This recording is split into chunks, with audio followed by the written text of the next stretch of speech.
Thank you everyone for coming. A very warm welcome for joining us in person and online for our International Women's Day panel. I'm Maureen Penfold and I'm the managing partner of Kingston Smith and I'm the chair for this evening's session. I'm delighted to be joined by Tracey Burley, Chief Executive Officer at St Giles Trust, which is actually our MKS charity partner, Alison Temperley, Managing Partner at ATD Partners, and Viv Muir, who is the Chief Operating Officer of More Global, our network. So thank you for coming and welcome. They're all inspirational ladies that are going to actually tell you their story and how they're championing women in the workplace and so that people can succeed. Today you'll hear about all of their journeys in a little while and their leadership within their own organisations and what they're doing to promote equity for women and girls and how supporting the sort of leadership journey for women and decision makers and influencing them. There'll be a chance to ask questions at the end. We will have a Q&A in here, but we'll also have it online. So if you're online, please put your questions into the chat box and we'll pick those up as we flow. Really, so looking at the theme, this year's theme, as you'll all know, I assume from the invite, is inspiring inclusion. And I am pleased that we do actually have some men here inspiring inclusion as well, rather than just women. There could be a few more. Hopefully they'll turn up later. But with the overarching campaign emphasising the importance of diversity and empowerment across all aspects of society. Our panel discussion today centres on the workplace and championing and supporting women in leadership in the workplace. So we're specifically bringing it back to the workplace, but actually inspiring inclusion is a much bigger thing than just the workplace. Last year, the World Economic Forum reported that women still face significant underrepresentation in leadership roles globally.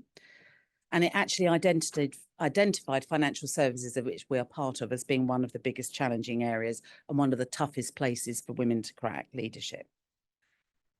Also, if you have been watching some of the stats, I think it's quite interesting that the proportion of boardroom FTS 350s boardroom positions held by women has actually improved slightly, but only 2 points. Basically, last year it was 42.1%, so a little bit of progress, but clearly there's still a long way to go. And that's quite slow, really, that we're only at 42.1% of leaders in FTSE 350 companies. But evidently, you know, if we keep at it, we will get there. But they only actually make up 35% of the whole leadership across that board, as opposed to just main leaders. So still, I think to get to that 50-50 balance, a challenge for us all.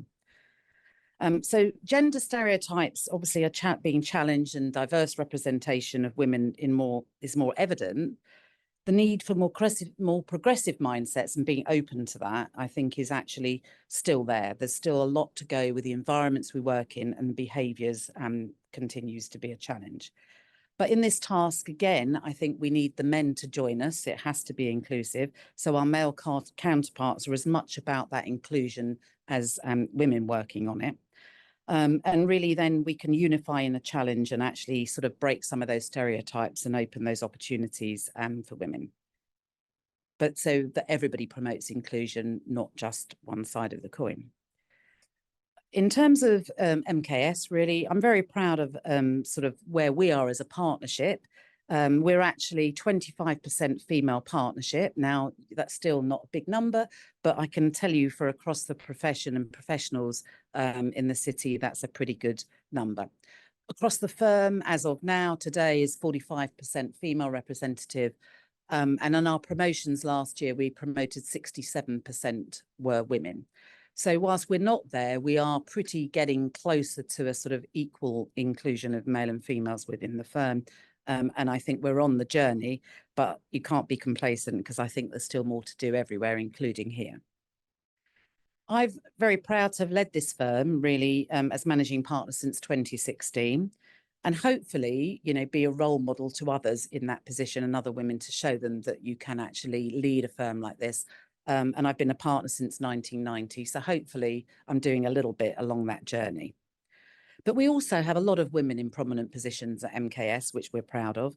To name but a few, our head of education, our chief financial officer, our director of HR, our director of learning and development, and our director of all outsourcing, to name but a few, are all women leading those roles. But we also have a lot of other senior women throughout MKS. So again, I think we're on that journey. And what I would just say about a number of us that I've named is really we're leading that journey, and we're also mothers. So we have actually stepped out, had children, and still back in those positions, which I think is an important part of that battle that we're all on. Myself, I've got two boys, 130, 125, and I was a partner at the time I had them. And in that environment, for those of you of anywhere near my age will know it was quite a different thing. But you can do it, and we need to do more to make that easier for people, because there are still challenges. And so really those challenges are faced by women and girls across really the whole gender roles, in the whole roles. And some of those are impacted by gender biases that persist just intrinsically, both in terms of the conscious stereotypes of people that talk about women and women's capabilities. We've got to look at the priorities and approach to how we can change that. There's the unconscious bias bit, which can creep into hiring and promotion processes. We have to be conscious of these things and really try and work to actually overcome those barriers, and actually just not think it is okay, but actually you need to do something to try and actually change that and help that journey for women as they go through any organisation. But balancing family responsibilities with a career advancement is another common barrier, and probably, I think, a very big one, really, that we have to break that for leadership. It's improved, as I say, since my original day, but still there are challenges. And understanding that women can actually play more roles than one. We are multidimensional, we can actually be a parent as well as a successful professional in our careers. And I think, really believing it ourselves and actually making sure everyone understands they are not mutually exclusive. They can actually go together, I think, is part of that. When I became a mum for the first time, as I say, it was a very different environment. There weren't the structures in place in terms of how maternity leaves work, how you help people back in a senior role to actually step in. But thankfully, that's improved. I think, I was able to step out and step in, and it hasn't hindered where I've ended up. So I think that's possible. So it was there. But I do think we have to still work at trying to improve that, because it isn't always the experience of everybody. I do know that. I mean, I've been lucky in my career, but so we have to really work to put support in for others. But actually, it's essential that the whole of the business structure and environment, and there's tools for people to actually help people fulfill those both roles. Now, I actually think a good thing, to be honest, that has come from COVID is that because they're not mutually exclusive, there's much more acceptance of that flexible thinking and mindset shift that's come. But I think we've got to understand that we have responsibilities to make sure that we are actually nurturing inclusive environments, and we're actually putting in environments that accommodate that change and allow people to flourish. And that's flexibility is going to be required, because if you're playing a parent and a professional role, you do need support. You have to be able to step in and step out to actually achieve both of those well, which is about work-life balance anyway for everybody around. And as I say, I think that it's very important that you can normalise work and children, and we can all believe it is just, you can do both. I think it's that you can have a very fulfilling career and still be a reasonable mum. I don't think my kids would say a good one, but reasonable would be a satisfactory from where I'm sitting. And really those sort of invisible barriers stop women from reaching more senior roles, meaning there are fewer mentors, role models for our aspiring leaders. So we do have to work at it at every level. The persistent gender pay gap reflects systemic issues beyond simply equal pay for equal work. It encompasses sectorial segregation, unequal distribution of caring responsibilities beyond just children, actually, and potentially discriminating practices. Addressing the gap requires a multifaceted approach and tackle all the various factors, and we'll talk about some today, creating equitable opportunities for all. And often I feel some of that does actually start when people are this sort of young and in education. We have to change mindsets and those stereotypical thinkings. So what are we doing? What are we doing to address some of these challenges within MKS? But, you know, we are actually trying to work together to sort of improve that. We've got, I think, a great example, which Viv will tell you about today, which is not necessarily within MKS, but we're part of it, which is what the More Global Women in Leadership initiative, which is sort of a network-wide project around the whole of the world, facilitating discussion around the barriers facing women progressing to leadership within all of our firms and profession, and helping to identify strategies, policies, and actions to break them. You'll hear from Viv later about that, but I think it's a great EDI initiative that's been run in the network from More Social Ambition that we've embraced, and Adele here has led that, and we've learned some things for it, you know, listening to our people of how we can, maybe other things that we thought were okay that maybe we need to address. So looking then really, we've also nurturing that inclusive environment is essential. So last year on International Women's Day, the theme was embracing equity. And I think one of the key things is understanding that everyone starts from the same place. So equity is important in this journey, and meaning that we have to think about different people's positions and where they're starting from, so that the support is, I suppose, gives them that personal target to be able to develop. And one size does not fit all. What suits one person doesn't always suit the other. And we're trying to do that. Recognising flexibility, as I said earlier, I think is key. Be open to change in hours, locations, working patterns. For example, around the school run, you know, it's a thing. You've got to be able to do it. There's no reason why you can't do it and work.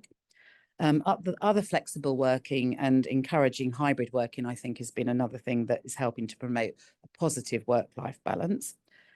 We see it as a strength in our business, and I'm sure there's more challenges, but there is a cultural really acceptance for people to be honest and open about their commitments. And, you know, that has to balance with their work. And I think I'm quite proud of MKS. We're not there yet, and we're on a journey. As I say, we can't always be complacent, but, you know, being able to schedule actual meetings around your work.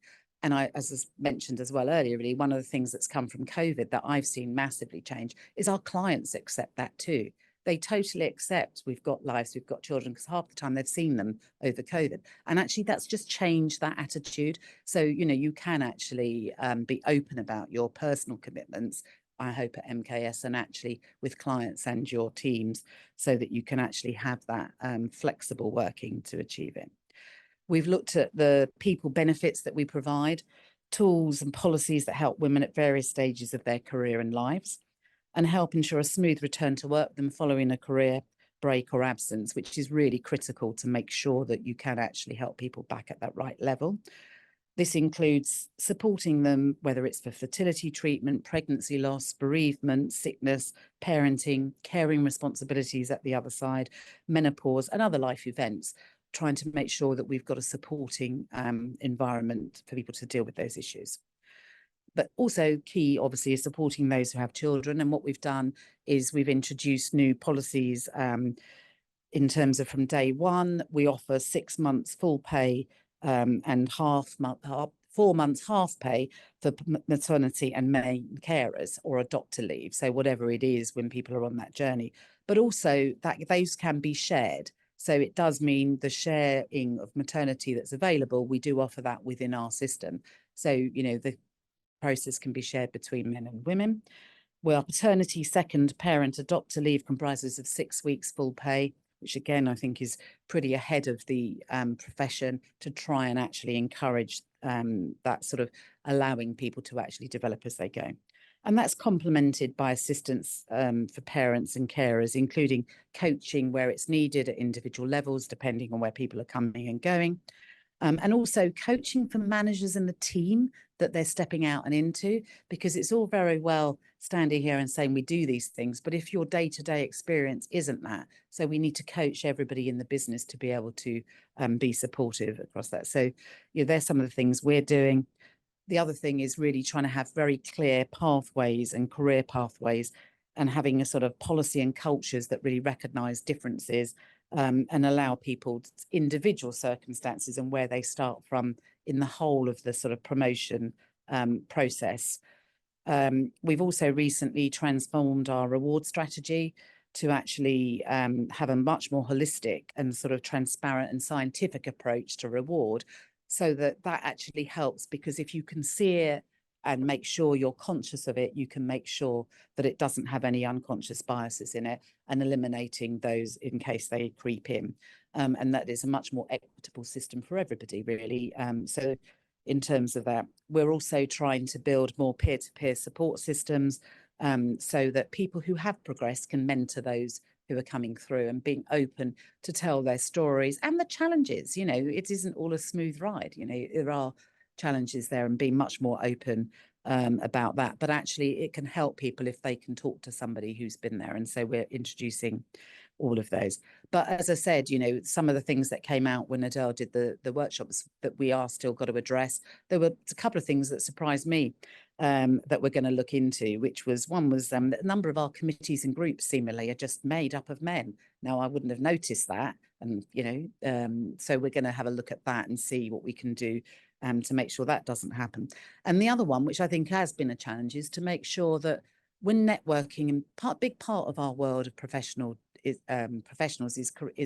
business development and networking and doing things like that, and making sure that they're an environment that actually creates a comfortable environment for women to network in, and not just too boysy. You know, one of the things is golf, but actually a lot of women play golf, so I think that one's all right. But you know, there are different things, but there is a tendency in the market for it to be a little bit boysy. And if you're aspiring to be a woman who is going to have to go out and network and win business, that can be quite a daunting thing. And I think it's really making sure that we're actually, one, helping people to develop on that, and look at different ways of doing things. So whilst here at MKS, I think we're doing hopefully quite a lot to help. You know, every time we look, we find new things that we could maybe look and sharpen our act up. So that's our story in terms of what we're doing here at MKS, but actually it is a collective thing. So let me move on now to our panel, who have been waiting, who will each introduce themselves and tell you a little bit about their story. And then what we'll do after that is we've got some Q&As ourselves, and then we'll open up to you as the audience. So thank you. So in terms of, my name is Alison Temperley. I am a chartered accountant. I need to confess that in this room. So I trained at PwC many, many years ago. I was initially client facing, but actually moved around at one point. So I was in audit and I was in tax. And then I moved around because I was really interested in how they got the best out of our people, their people, and ended up being head of career development for the tax and legal practice across EMEA, which was fascinating. How do we get the best out of our people in organizations? In 2001, yes, I am that old, I left PwC and have been working in the firm that became ATD Partners ever since. So we provide coaching, we provide programs, and I've just done an analysis, not I promise for this event, but actually we have run 78 women's leadership programs for 10 organizations over the last 15, 20 years, covering more than 2,000 women. So there's a big bit there. The other thing I should say about me is that on all of those programs, I'm very often working with the more senior women, the women coming up to partnership or the women in partnership. So one of the things I did is I've written a book. I've written a book which is for the people that I don't get a chance to work with. And I'm very happy to talk to you about that afterwards, but that's quite enough. Oh, and Maureen, I should say, I have 2 children too, about the same ages. So that's me, Tracey. Great. Thanks very much, Alison. Good evening. I'm Tracey Burley. I'm the Chief Executive of the St Giles Trust, which is a charity partner for Kingston Smith. Great to be here, and thank you very much for inviting me as a starting point. I think I probably work at a completely different end of the spectrum to Alison. So actually many of the young people and the adults that we work with are facing complex and multiple disadvantage. And in fact, that has been a kind of common theme probably across my career. So I've spent over 20 years in the charity sector, where roughly 66% of the workforce are female, yet I still can walk into boardrooms and meetings where I'm surrounded predominantly by men, or women who are ignored. And apologies, I'm going to be blunt all night because I think that is the point. And yes, women are still ignored today, even in the charity sector. So my time, I guess, across that, running lots and lots of programs to help young people develop their careers, to help adults move on and progress within the workplace through programs such as National Careers Service, and most recently now at St Giles, working with about 100,000 children and young people in schools each year, and about 10,000 people, adults, in various different settings, and just helping people get on in life. And really looking forward to the discussion tonight, and just being able to contribute and share, I guess, some of my experiences. I think I have had some gaps as a consultant. I was Chief Operating Officer at Stonewall, and have done a fair amount of EDI consulting through that. So I've got some quite diverse perspectives, I guess, and not just from organisations where I've been employed, but actually where I've consulted. And my favourite phrase, and in every single report that I wrote to charity leaders and to chief executives, and actually a couple of commercial organisations, I use the phrase sincere obliviousness, where I start my opening discussion with the chief exec and they're, oh no, it's great, we're really inclusive and we've got this and we do that, and within 3.5 minutes probably of the first interview, I will have someone who's telling me their stories of how they've been treated or their lack of being included and those sorts of things. So I can bring some of that hopefully out tonight as well. So great to be here. Thank you very much. Thanks, Alison. I'm Vivienne Muir. I'm the Global COO with Muir Global. I'm not a chartered accountant, but I'm a qualified lawyer, and I've held a variety of roles in my career so far, from both working in private practice to managerial roles to leadership roles. And I have had the full spectrum of experience in terms of career development as a woman. As Maureen said, I'm responsible for an initiative in Muir Global called Social Ambition. And social ambition is about bringing positive social impact into everything we do. And for me, that's about significant cultural change across the entire Muir Global network. And that's a network of over 37,000 people. And EDI is absolutely central to that change. And you'll hear more about that a little bit later. Thank you. As I said, a very interesting panel. So I think it's going to be an interesting evening. So first of all, then let me go to all of you really one by one again, please, with the first question really, which is how can organisations best support and champion women to help them develop into decision-making and leadership roles? It's absolutely up my street. The first thing I should say is there's no magic wand, no silver bullet on this. If there was, I would be out of a job and that would be very sad. But no, there isn't. I think the analogy I would use is it's not like there is one thing that can be done. It's like diverting a river. You need to keep putting the sandbags in place. There are lots and lots of sandbags. But if I was going to pick the biggest and most influential sandbag, doesn't work on its own, but it is very important, I would say sponsorship. I think it's there are all kinds of words that are used for women who step forward and advocate for themselves: strident, bossy, pushy, all of those kind of things. And I'm afraid working internationally, I see that in almost every society. And we need some help. We need some advocacy help. And that can be from other women, but it can also be from men. We need sponsors in the organization who talk about us in those rooms where our careers are being discussed, but we're not there. And the truth is that we're usually not there when our careers are being discussed and decisions are being made about us. So we need sponsors who will talk about us. We also need sponsors who will make sure that we get good work right from the beginning of our careers. There's a lovely New York Times article called The Thin File, which you might want to look up, or perhaps we can send the link around. And it talks about the fact that if you're not given good work early on in your career, you're not seen as the expert in the good work, and you end up going for promotions with a thin file, whereas somebody else has been given those kind of deals, those kind of jobs, depending on your organization, that mean that they have a thick file. And the sponsor is absolutely essential in that. And it's different from a mentor. It's somebody who actively steps forward and talks about you, somebody who actively says, you should be getting involved in this. And I have to say, I will hold my hand up. So long career at PwC, but there is something that we all do. It's a very human influence or instinct, is that we sponsor people who are like us. And one of the big things is that we tend to sponsor somebody who is the same gender as us. So if I think about it, when I was at PwC, I sponsored other women. Now, in an organization which is, and you're only 75% men, but in most of the organizations I work with, at the very top, it's 80% men. And so who gets sponsored when it's 50% women at the bottom? The guys get a leg up, if you like, in that internal informal network. So sponsorship is my key one. Great, thank you very much. I think I would add to that. I mean, I certainly support everything that you'd said there. I think for me, there's another bit that's really important, and that's about understanding and awareness.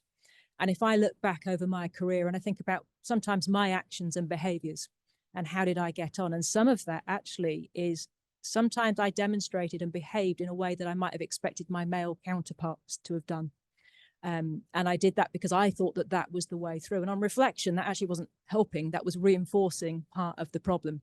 So I think male or female, whatever sex or however you identify from a gender perspective, for me, it's about really starting to understand each individual person and actually what is it that's holding women back, and what does that look like and feel like for each of those women individually, and it's different. So, my experience, I'm a gay woman. I come from a very rural area in Cornwall with a high degree of poverty, where university was where rich people went, bluntly. And so the challenges that I face will have been very different from somebody who perhaps grew up in a city, maybe of a different ethnicity and a different background, and those experiences. And the kind of support that we need will be different. So for me, it's very much about assess and understand the situation. Don't make assumptions that the challenges you face are the same as the challenges other people face. And I definitely share that affinity bias. I recognize that in myself, and I've done that. I see people like me, and I think, oh, you've got potential. I got on and did all right. So I can see that you can as well. And I think that's, it's sad because it means there's a big group of women out there actually who aren't getting that kind of support.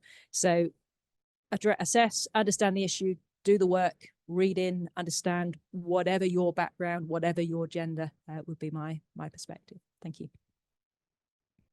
Thanks very much. Yeah, I completely support everything that was said there just now. And looking from a global perspective, and it's back to the culture point. For me, the starting point is looking culturally across every organisation and creating a culture of openness.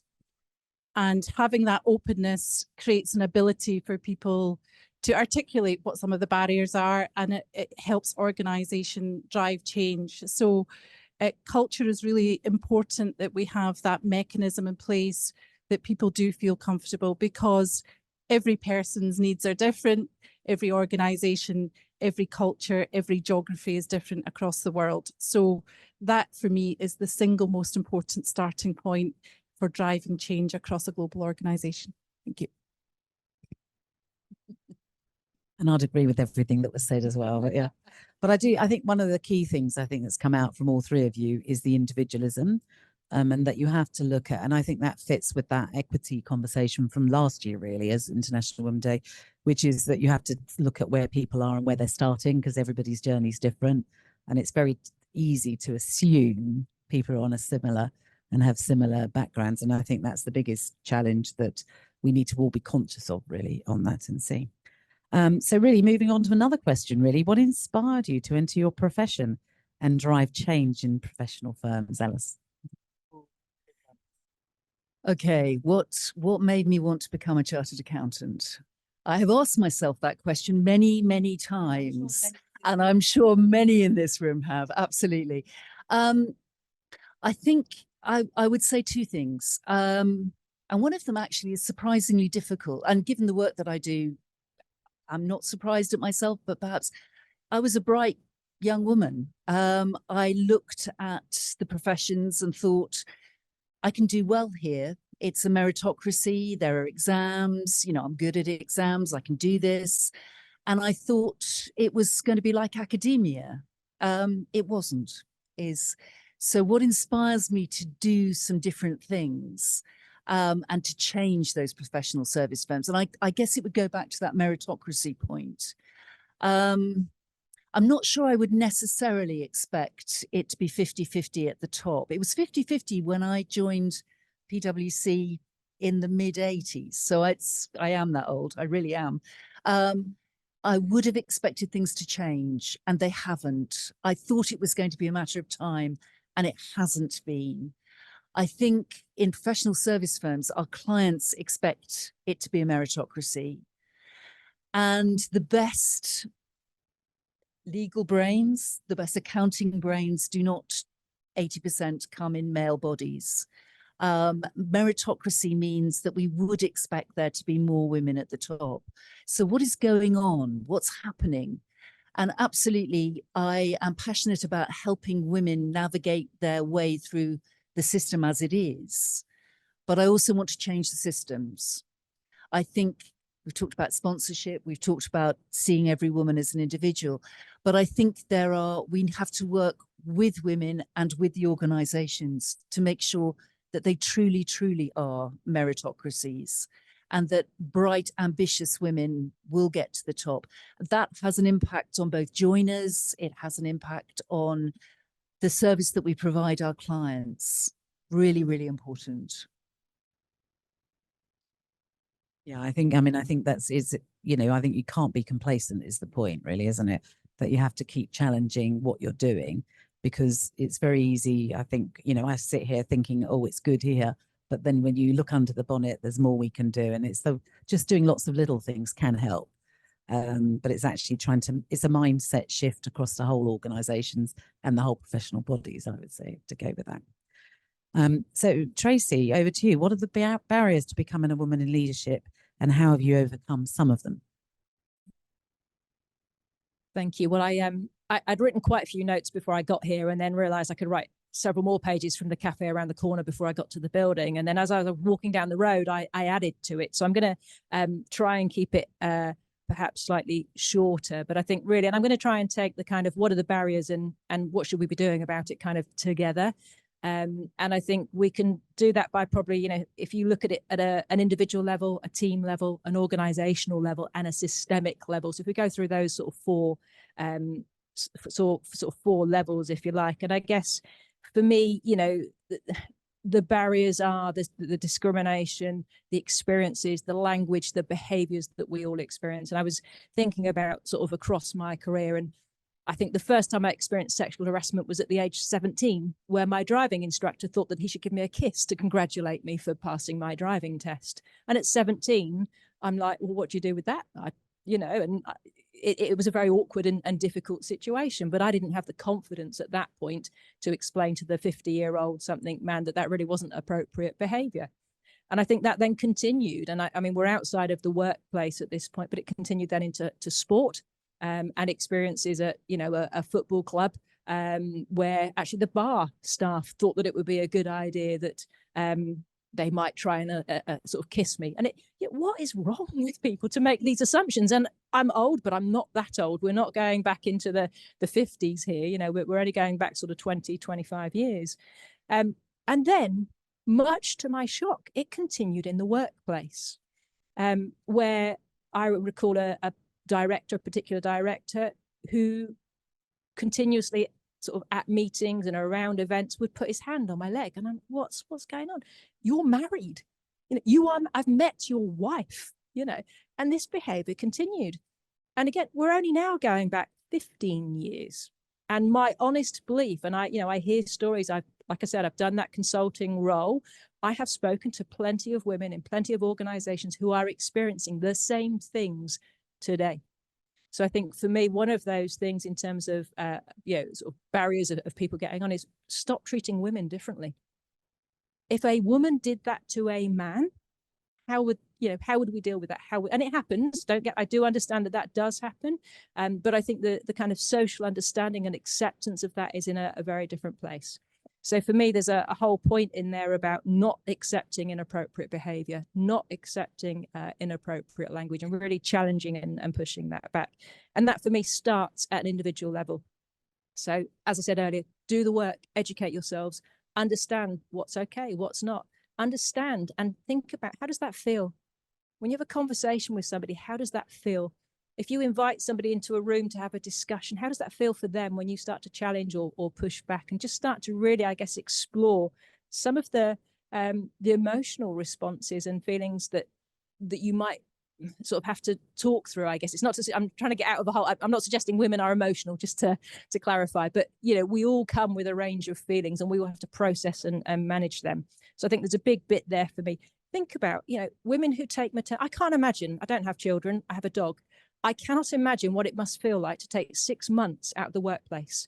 I take 6 days and I come back and think the world has changed. How do you deal with 6 months? How does that feel?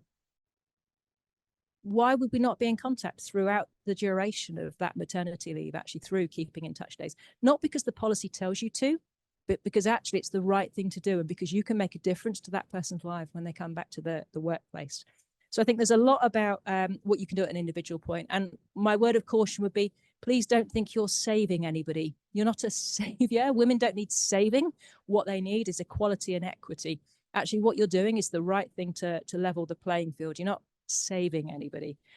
And I would say that also at an individual level, I'm just going to pop slightly back out of the workplace. We've got to challenge the stereotypes. And that actually starts with children in education, with children at home and those sorts of things. And Maureen, I did know earlier, you said, oh, you know, I probably wasn't a very good parent because I went to work. How many men? I went to work. No. But you know, how many men would actually question whether or not them pursuing a career impacted on their ability or their child's perception of where they sat as a parent? So even we as successful women, actually, we are absolutely, yeah, we follow stereotypes. We have bias. It's inherent. We can't help it. But let's learn and create an awareness around that and then think about that. I'm going to speed up slightly because I told you I had a lot of notes. I really can talk. I think for me, there's a piece of, you know, as part of a team, whether you're leading a team or you're within a team, how do you create an inclusive workplace? How do you behave in a way that's inclusive for everybody? And that for me is about inclusive leadership. And there's a really, rather than me going through it in detail, there's a really great Deloitte research paper around the 6 traits of inclusive leadership. If you Google it, it pops straight up. Really, really good. Really talks to you about exploring your own biases. It talks to you about understanding, and it talks to you about curiosity and those sorts of things. It's a really good starting place, actually, to start to unpick it. At an organizational level, it's about challenging injustices. When you see something that's not right, and you need to look for it because it's all the time. You know, we teach children as when they're young girls make cups of tea and work in cafes, right? We all have those little plastic play tea sets. I guarantee you, I've been in meeting rooms where I'm expected to make the tea because of my gender. And I'm not talking a decade ago. People naturally just look. And at times I've probably been guilty of that myself. So there are a lot of women in the room. We have a part to play in this as well. What I would just say at an organizational level as well, track the data. So yes, 25% here, management, great. What about staff engagement surveys? Do women feel as included in the workplace as men do? What are the differences? What about intersectional identities? So where you've got gay women or women who are people of color, or perhaps all three, or women with disabilities, are they more excluded than others? So for me, it's about where's the evidence base, understanding actually how people feel. And back to that emotional point again, how do people feel? It's all about culture, feeling, belonging, inclusion. Then at the systemic level, and then I will wrap up and finish, I think, look, if I could solve that problem, this has been going on for millennia. Nothing's changed. Well, bits have changed, but we've got a long way to go. And you think about International Women's Day, it's what, 110, 114 years old now. And here we are still saying some of the same things. You know, what we're facing is systemic discriminations and differences where legal rules or policies actually aren't inclusive and people are treated differently. So for me, everything I've talked about at individual, at team level and at organizational level can start to contribute to systemic change, but it will take every single person, every ounce of their energy to actually drive this change and make a difference. And that means male, female, non-binary, of every background, of every characteristic, to really, really challenge the stereotypes that are so inherent in all of us. So I'll hand over. I think that's probably enough. And we go that way. Going back that way. Yeah, I think I mean, I think we're all guilty of it in that not knowing. But I think I suppose the biggest thing is we need to call it out and get better at that when we notice it, even if it's ourselves or people around us, and really empowering people to do that, because that is the only way it really changes. Because quite often people who sometimes do things from a biased perspective don't even realise the impact, what it feels like on the other end, I think, as you say. Yeah, is actually probably the fundamental barrier to all of it. But Viv, moving on to you, really, because I think the global challenge is slightly, we've got challenges in the UK and we're working on it, but I think some is bigger, isn't it, than that? So I wondered if you could talk us through some of the EDI initiatives you've been implementing through More Ambition. Thanks very much. In 2023, we launched a global initiative called Breaking Barriers. And we wanted to really test and challenge the network in terms of particularly women and women in leadership.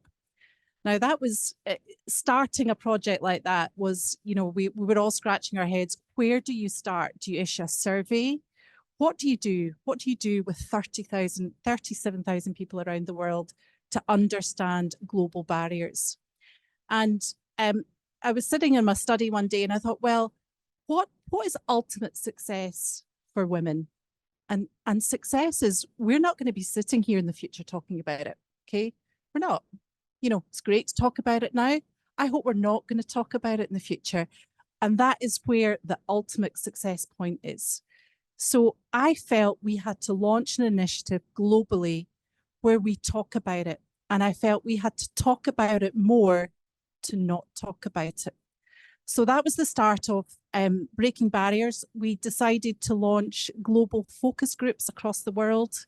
We had every firm coming together, women coming together, groups of women coming together to talk about the barriers that they faced.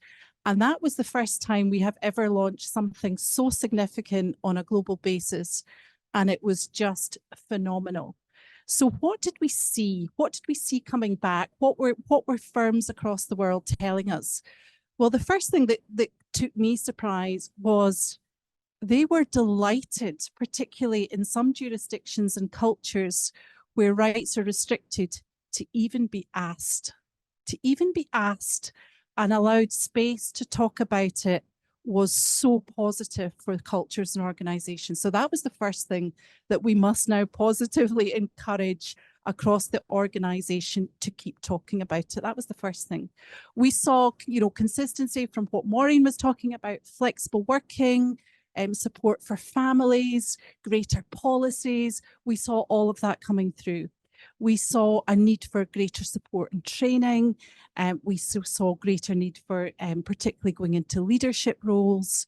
And I'm really pleased you said about the sponsor role, because one of the areas that we identified through this global initiative was the need for a champion, somebody that is your voice within the boardroom table that can champion your career.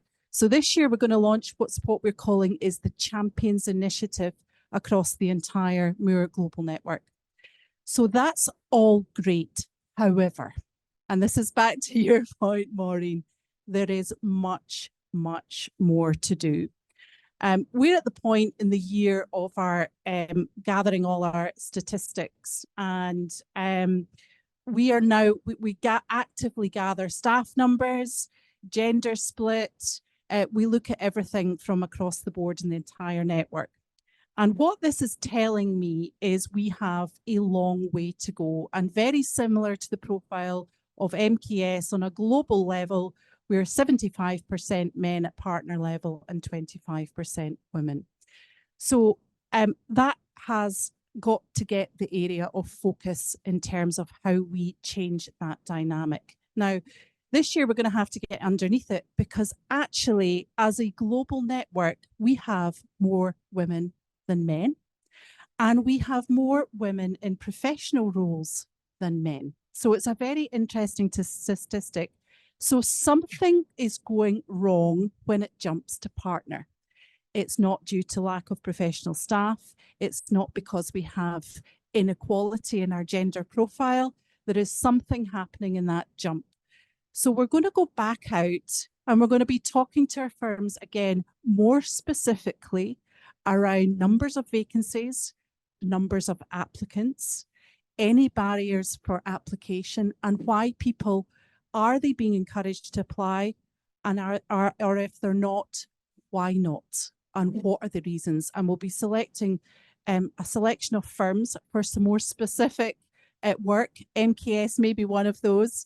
And we need to look at the portfolio of actions that we've got is great, but we might need to do more specifically to turn that dial. If we're sitting 75 to 25, we've got a very, very long way to go. And just so you understand what that number is, it's 2,490 male partners versus 831 female partners. So that is the area of our focus this year. I'm very excited that we used last year to get this going. It's almost emotional sometimes when you deal with a number of women in jurisdictions where rights are restricted, where they have to time how they even get into the office in some of our offices. And they have to be quite protected about the fact that they even do work. Some of the data and some of the videos that I received from them, I would love to share it globally, but we can't because we have to protect some of their rights. And that in itself is a really, really significant issue. But we're on the road and we're on a good start. So thank you. Can I just say, we've talked about 25%, and as the accountant on this side of the panel, it's worth saying you may have heard the 30% club. 30% is a number that is used a lot in diversity. The reason that 30% is used is because it's the moment at which the minorities stop conforming to the majority and start loudly showing their differences. So absolutely, as we're all saying, there is more work to be done. And I would hope that we get to 30% in MKS. I hope that is the turning point where always women's voices are heard in a way that is distinct from their male peers. I would just comment on that because actually a couple of years ago we were over the 30%. It has been whatever.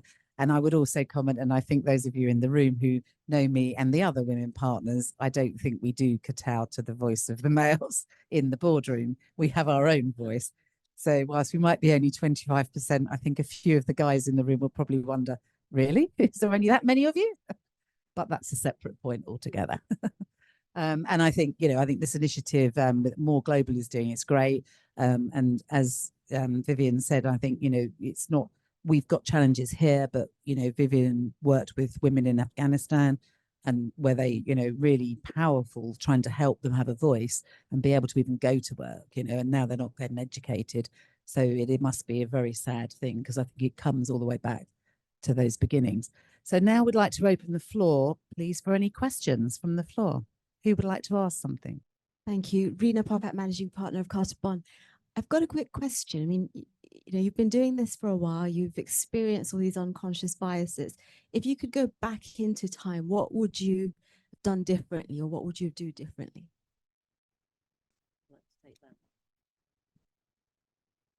Okay, my immediate response, thank you for the question. It's a good question. My immediate response was, I think what our generation of women did in the 1980s, and the shoulder pads came to show it, is that we tried to be just like the men. You've absolutely talked about that. And I think if I had my time again, I would be much clearer about what women bring to leadership and that it can be quite different and it's really good. So that would be my one. If I can add, thank you. Yeah, great question. I think for me, on a personal level, I would have been braver sooner. Absolutely braver sooner. There is so much that can be done, and sort of reflecting on your point there around gender neutral language within job adverts, avoiding phrases such as strong, women don't associate with the phrase strong.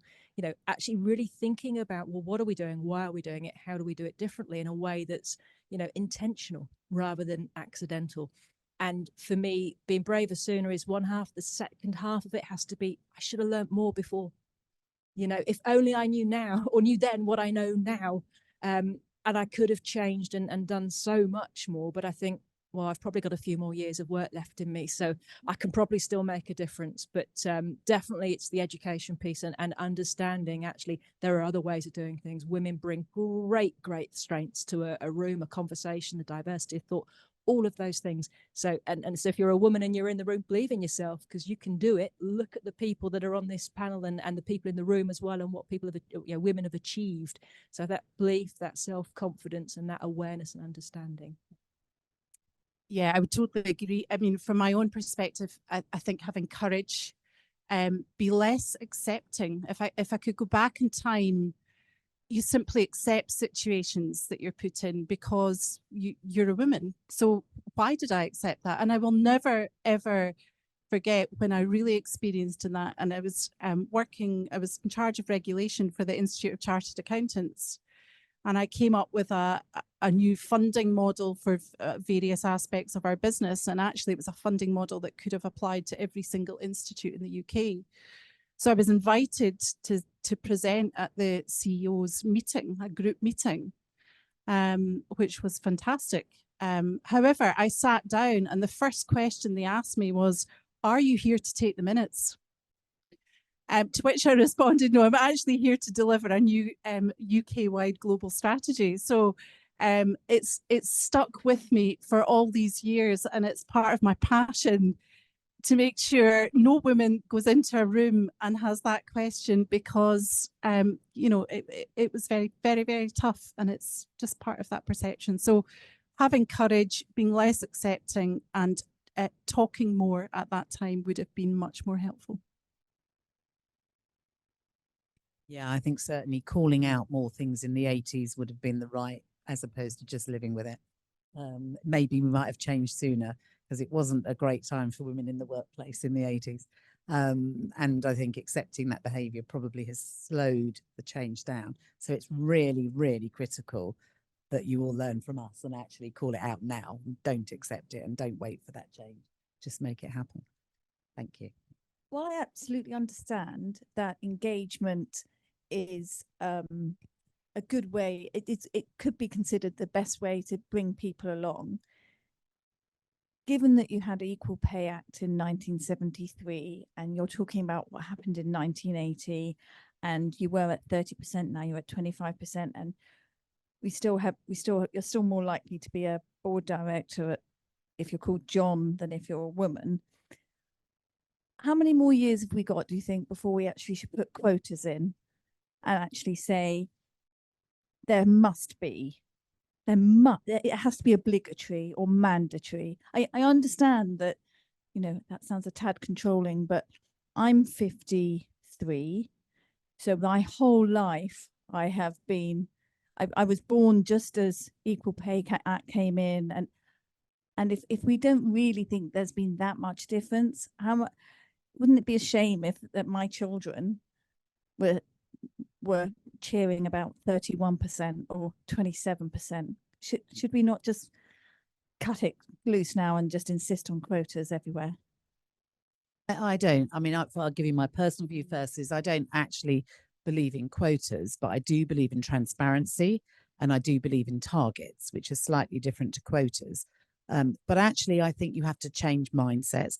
And I'm an optimist, which I think we need everybody in this room and our generations to work on that change.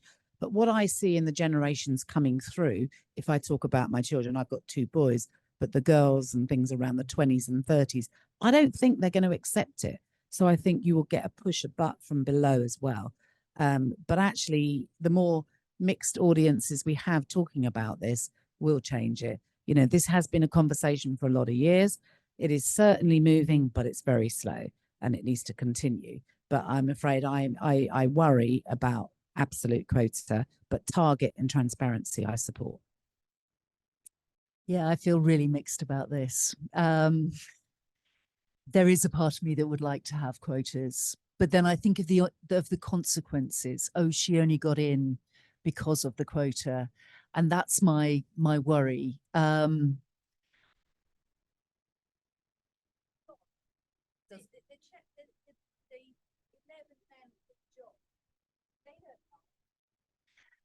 No, no, and I feel your frustration. I absolutely do. I feel very torn about this, and I think all of us who are your kind of age, have been around for a long time, are feeling. Sorry, I'm speaking on behalf of the two of us here. Are feeling very frustrated about this. It's not moving fast enough. But I am still very concerned about quotas. Can I just say on that movement, one I think when I was younger, I thought things would change over time. And I thought that the generations that were coming in behind me would change it. It hasn't. But can I just say on the age profile, I'm going to go back to sponsors, on the age profile of sponsors, it isn't true to say that the men in their 50s are less good sponsors than the men in their 40s or 30s, if we're just taking male sponsors. The people I find who are the most fantastic, or the men that I find who are the most fantastic sponsors, are men in their 50s who have daughters that are joining the profession. Boy, do they get it. So I just want to throw that into it. I think a great question. I think if you look at systemic change, it's about legislation, it's about policy, but it's about culture. And I definitely want to be in the room because actually people think I deserve my place in the room and I'm good at what I do. Georgie can tell you later whether that's true or not, but we'll see. So I take your point absolutely. I think for me, there's another point. When you look at the sort of equal pay, and that, you know, we all know that women work for roughly 52 days of the year for free compared to men. But actually the gender pay gap is much higher for people in there between the age of 50 and 59. So I hope that that's a green shoot and an indication that perhaps people at the lower end, actually, maybe I'm not in that age bracket yet, I won't tolerate it. I remember when I've been, you know, and I've seen it happen, and I'll go straight, I'm going, no, I'll take the job, but this is the salary, because I know that this is what, you know, I'm really, really pushy. And I'm not even from that generation. And when I work now with younger people coming through, people in their 20s or in their 30s, they absolutely hold employers to account in every way, from every kind of perspective that you can imagine. And I'm really, really hopeful. I think the next generation will do it. And certainly the indications are, if it's, and it's very sad for people in their age 50 to 59, that group of women have been negatively impacted in terms of pay. But if that's the last one going through, I hope we can get there. Yeah, and I would just add to that, just on the cultural piece. I mean, irrespective of legislation, policy, irrespective of anything, that organisations just need to step back and say, is this fair? Do we have an environment of fairness? And I think it just has to be continually asked. I've got a 19-year-old daughter. I would echo that. I don't think they'll tolerate it now. I just think it's going to be non-negotiable. Thank you. And I think we should also recognise that actually organisations, fairness is a big thing, but actually they also are financially more successful. So, you know, there is a business need that I think has got to be shouted about as well. That actually is actually proven, various Harvard reports and other reports, that actually firms that are more inclusive and actually have got a more balanced board, be it gender or anything else, actually are more successful. Because you look at society, we've got to reflect it to be successful. Molly, how are we doing? Oh, I'm being told to close it down now. So as everybody is probably in need of a drink. So can I thank my panel? Thank you very much. Hopefully you've all enjoyed this evening. Certainly, I think it's been a really interesting and a nice diverse mix of women. We're all women in leadership, but we've all got different roles to play. So hopefully that's been an inspiration to people, given that was our theme. So thank you to all the organisers. Thank you to my guests, and thank you for turning up.